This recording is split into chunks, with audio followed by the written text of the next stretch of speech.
তোমরা যাই বলো না ভাই, এমন কি আর খাই? আস্ত পাটা হলেই পরে ছোট্ট আমার পেটটা ভরে। যদি তার সঙ্গে ফুলকো লুচি গন্ডাভিষেক পাই, এমন কি আর খাই? চপ কাটলেট পড়লে পাতে, আপত্তি আর নাই কোথাতে। আর কোপ্তা কাবাব কালিয়াতে, অমত আমার নাই। এমন কি আর খাই? হয় না হজম এখন দাদা, খাওয়া দাওয়াতে অনেক বাধা। এখন তাই তো অনেক বুঝে সুঝে খাবার খেতে চায়। এমন কি আর খাই?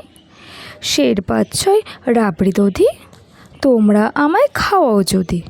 কষ্ট করে এই বয়সেও খেতেও পারি তাই। এমন কি আর খাই? সন্দেশ আর পান্তুয়াতে, রুচি বিশেষ নাই কোথাতে। আপাতত দুশের হলেই ঠান্ডা হয়ে যায়। এমন কি আর খাই? মা কেঁদে কয়, এমন করে না খেয়ে তুই যাবি মরে। শুকিয়ে শরীর আমসি হলো, কি আর করি চাই? এমন কি আর খাই?